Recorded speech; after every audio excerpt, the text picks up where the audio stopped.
Hello guys, it's Sparkxzy, your kryptonite, half man, half god, spouse to the smoky, and your celebrity teacher. Alright, I welcome you all to our crypto class for this year. This should be my first facial video I'll be making for the year. So I would love to use this opportunity to say a happy new year to everyone, and I look forward to doing a lot with you guys this year. So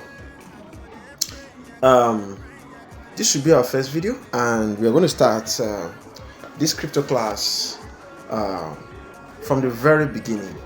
So for those who are in my Telegram community, you will notice that we have a curriculum for everything you need to know about cryptocurrency, Web3, blockchain, and a whole lot, guys. So we're going to be doing a whole lot, guys, this year. So I will urge you, for those who are watching this video, I will urge you to subscribe to my YouTube channel, follow my social media handles. On Facebook, it is Mr. Sparkxzy. On Instagram is it's Sparkxzy, ITZ_Sparkxzy. For Twitter, it is Mr. Sparkxzy, and so on and so forth.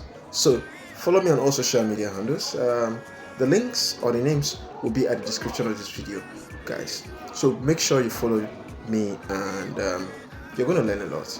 And then for you to be able to always get this video, you can subscribe to my YouTube channel, and also be part of my Telegram community. Join my Telegram community where the video links and everything will be sent to.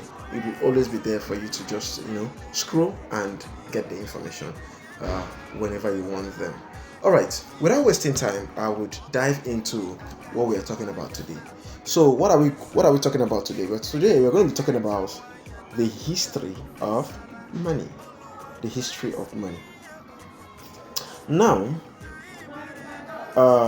presently, we all know what we're using. For those who are in Nigeria, I'm from Nigeria. I'm a Nigerian, so we're using Naira. For those in America, you're using dollars, cents, or what have you. Those in Europe are using the pounds, euros, and what have you.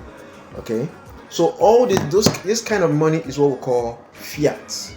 But I'm going to come down to that. But first of all, let's look at the history of money. So I will be reading from and explaining. Now, the first form of transaction done by the earliest man was via barter, or what we call bartering, or some people say trade by barter. Now, what is trade by barter? Trade by barter is a method where people use what they have to get what they want. So for example, let me say for example, I need food, and I have firewood. Okay, and my neighbor or the person I'm going to exchange with doesn't have food, or sorry, the person has food but I have firewood. So what am I going to do? I'm going to give you the equivalent to what you want to the food you're giving me. So that is why it was called trade by barter. You are using what you have to get what you want. For example, if it's someone that farms yam and the other person farms rice, so if I want rice, I'm going to give the person a yam equivalent of the rice he or she is going to give me. Do you understand what I mean by that? So that it was how man was transacting products, goods, and services. Do you understand? So that is why it was called trade by barter. Now, as time went on, man realized that it was not really efficient. They weren't really getting value for what they were doing. So it now led to the invention of or to the adoption of commodities like salt, shells like cowries, and precious metals like gold, silver, bronze, what have you. So these metals was now used as a form of money. So if you have the metals or these shells, you give it out, and in return you get what you want. So it was now serving the purpose of what money should be. Do you understand? So that was the second phase of what money was being used for, or how money was being used. Okay, and so man continued, and they found out that he wasn't really giving out values for what they are doing, because sometimes one, it is not portable. Two, the divisibility of breaking the metals to actually get what you want wasn't easy.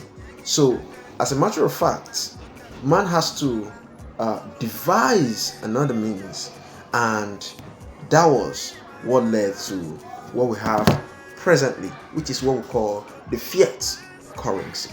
The fiat currency, your naira, your dollar, your euros, your pounds, your yen, your yuan, cedis, just francs, just name them. So all these form of money is what we regard to as fiat. Okay, so fiat means what? It means by decree. So this money is declared legal tender by the government. So the government is the one that is in charge of this fiat. So they are the ones giving value for the money you are holding.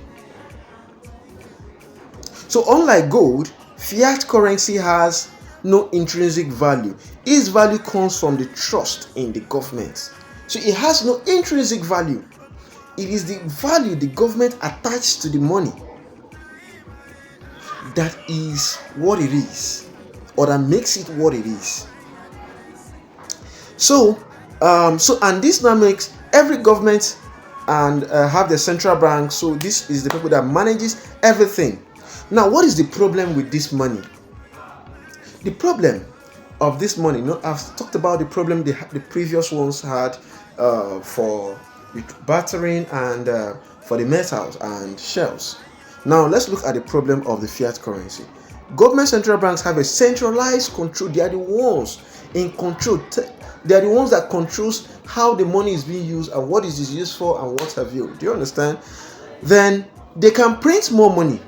The government can decide to print more money and bring it into circulation. And what happens? This leads to what? Inflation. The price of goods skyrockets.